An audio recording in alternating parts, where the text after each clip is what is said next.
Sam Levitt here inside the Padres dugout as we get ready for today's game between the Padres and the Milwaukee Brewers. Right now I'm joined by Padres reliever Steven Wilson. Steven, I just saw you out there throwing in the bullpen. Take us through in between appearances, what you're looking for in the bullpen and just playing catch in the field. Yeah, a lot of it is just based on recovery. You kind of got to be ready every night. So if I threw a bunch of pitches one night, I'll probably have a light catch play, try to be ready for that night. And if I've had a couple days off, I'll go out and touch the mound. Like right now, I had the last 2 nights off. So went out, got a couple of pitches on the mound, just feel the slope and try to stay consistent. Early part of this season has been great. The appearances here in this series on the road trip, excellent. What's been the biggest key for you the early part of this year? Honestly, just the preparation. Getting through last year and kind of getting my feet underneath me. I learned a lot last year and trying to carry it into this year, the things that I've learned. Just staying on top of my work, staying consistent is the biggest part. So just trying to ride this wave and keep it going.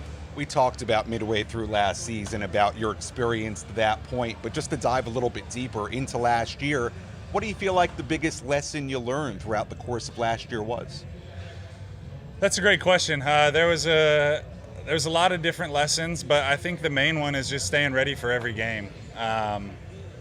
There'd be some nights if I had thrown a lot, I thought maybe I'd have the night off, and at this level they might need you at any point, so you got to be ready and so just keeping the preparation the same, whether I threw the night before or 2 nights before, like just staying prepared and staying ready to pitch in any game, no matter the situation.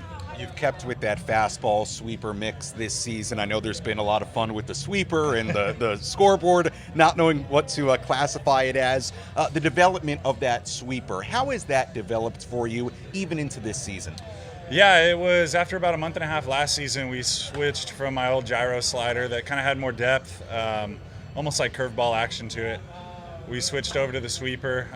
The numbers in the game just kind of say that the sweeper is a better, safer pitch, less damage to it. And so we switched over to that. And last year it was pretty uncomfortable for me doing that mid-season. And we made it work, and I had this whole off-season to mess with it. So I feel a little bit more confident in it this year. It's definitely still a work in progress. I threw my last slider for 5-6 years. So that was a pitch that I felt really comfortable with. So I think another year or two with this new one, it's starting to feel more comfortable. The development's coming along, but the more you throw it, the better you're going to get with it. So this past off season, you were in Colorado. Yep. What does an off season look like for you at this point? I mean, I know you're somebody who likes to dive into the data, use the Edgertronic cameras. I'm not sure if I said that right. Something like that. What does the off season usually look like day to day?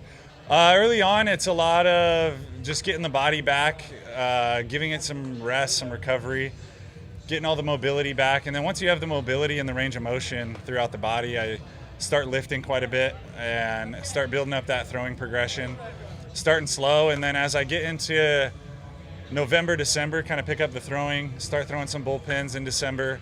And I dive in with the Edgertronic, just see how the pitches are coming off my hand, make some adjustments if I need to with the spin and everything. And so I had certain goals with it this offseason and made a couple adjustments on the slider and the fastball. Added the cutter. Haven't thrown it a whole lot, but I think I've actually just thrown one, and it was good. So we'll start mixing that in and the changeup as I need to as we move on. We're joined by Padres reliever Steven Wilson here on the Padres Radio Network as we get ready for today's game at Petco Park. I saw on Twitter the other day you were asking for book recommendations. You a big reader? No, historically, no. I do not read. So that was kind of one thing that I wanted to do this year. I finished a book in 2021, the first Jack Reacher book. And last year I didn't read anything. And after being in school for so long, I can just feel the mind start slipping. I'm not as sharp. So I was like, I need to start doing something that gets the mind going. So I figured, well, reading, it kind of gets my mind off of baseball. It's something to do in my downtime and on flights. And so I've already finished one book, which is good. Went through that one pretty quick, and now we're on to the second one. We're trying to get 10 in this year, 10 books. Wow, that's a pretty big goal. Now, you do have long flights. You just had one from New York to San Diego the other day. On that flight, was there a book in hand? Yeah, that was, I finished the first book. It was First Case by James Patterson. My stepdad recommended that to me. So read that one, and then I took a couple off Twitter. Cole Wilcox, I'm reading the one that he recommended first, Terminal List, and then one of my friends from college recommended another one that I'm going to read, and then some random guy on Twitter recommended the third one that I'm going to read. So I'll keep going back to that list. When I finish those three, I'll go back and pick a new one. All right, Twitter, the book recommendations, gotta love it. Stephen, thanks so much for the time as always. Great work to begin the year, and we'll talk to you next time. All right, thanks, Sam.